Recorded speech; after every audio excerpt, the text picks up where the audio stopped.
안녕하세요. 법률사무소 세율 오윤지 변호사입니다. 어느 날 아버지가 말씀을 하셨어요. 그동안 너가 고생하면서 나를 보살펴줬으니 내가 살고 있는 이 집을 너에게만 주고 싶다. 그래서 내가 이러한 내용이 담긴 유언장을 하나 작성했으니까 내가 죽고 나면 이 유언장을 들고 가서 이 부동산, 이 집을 너가 이전받아 가도록 해라. 딸은 당연히 아버지가 제대로 된 유언장을 작성했을 것이라고 기대했고, 아버지가 돌아가시고 나서 변호사를 찾아갔어요. 변호사님, 제가 이 아버지의 유언장을 가지고 아버지 소유로 되어 있던 부동산의 등기를 이전받고 싶습니다. 이 업무를 좀 처리해 주세요 라고 요청했어요. 그러자 변호사님이 그 아버지가 작성하셨다는 유언장을 보더니 한마디 하셨습니다. 이 유언장은 아무런 효력도 없습니다. 그 유언장이 어떻게 적혀 있었느냐? 땡땡땡 땡땡땡 구에 위치한 이 부동산을 나의 딸 땡땡땡에게 준다. 이렇게만 적혀 있었어요. 그래서 이 유언장은 아무런 효력이 없다라는 답변을 받게 되었습니다. 자, 오늘은 이분처럼 아무런 효력이 없는 유언장 작성을 막기 위해서 어떻게 하면 유언장 작성에 효력이 발생할 수 있는지에 대해 알려드리겠습니다. 첫 번째, 자필 증서에 의한 유언 방식이 있습니다. 자필 증서란 말 그대로 유언의 내용을 자기가 직접 쓴다는 것입니다. 이때 중요한 것, 유언의 내용 전부를 직접 써야 합니다. 유언의 내용이란 내가 유언을 통해서 남기고 싶은 얘기들을 쓰는 것도 있지만 내 이름, 내 주소, 유언을 한 날짜, 그리고 서명 이런 것들을 다 직접 써야 한다는 뜻입니다.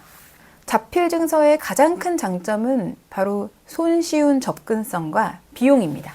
돈이 하나도 들지 않아요. 펜과 종이만 있으면 됩니다. 그렇다면 자필 증서의 가장 큰 문제점은 뭘까요? 바로 위험성입니다. 제가 아까 말씀드렸죠. 유언의 모든 내용이 자필로 작성이 되어 있어야 한다. 그 말의 의미는 이 내용 중 하나라도 빠지면 유언으로서의 효력이 발생하지 않는다는 뜻입니다. 그래서 자필 증서에 의한 유언 방식은 추천하고 싶지가 않아요. 사실 자필 증서에 의한 유언을 하더라도 이 내용에 대해서 의심하는 상속인들이 꽤 많거든요. 이거 정말 아버지가 온전한 정신일 때 쓴 게 맞냐? 누군가 뒤에서 조정해서 쓴 거 아니냐? 이런 식의 의심을 받기도 하고, 하나라도 요건이 구비가 되지 않았을 경우에 효력이 발생하지 않을 가능성도 매우 크기 때문에 자필 증서에 의한 유언 방식은 권하고 싶지 않습니다. 두 번째, 공정증서에 의한 유언 방식이 있습니다. 공정증서에 의한 유언 방식은 공증인으로서의 역할을 할 수 있는 변호사를 찾아가서 내가 이러이러한 내용으로 유언을 하고 싶습니다 라고 알리면 그 내용대로 그 공증인에 해당하는 변호사가 작성을 해주고 이걸 다시 읽어줍니다. 이러한 내용의 유언이 맞나요? 하고 물어본 다음에 맞다라는 확인을 구하면 그 내용대로 공정증서를 작성해주는 방식입니다. 공증인의 자격을 갖추고 있는 변호사는 많지 않습니다. 모든 변호사가 공증인이 아니거든요. 그래서 공증인이 되는 변호사를 찾아가기 위해서는 건물에 공증인가라고 써있는 법률사무소를 찾으시면 되고요. 그런 사무실에 찾아갈 때에는 내가 유언으로 하고 싶은 것들과 관련된 증거 서류를 구비해서 가시면 됩니다.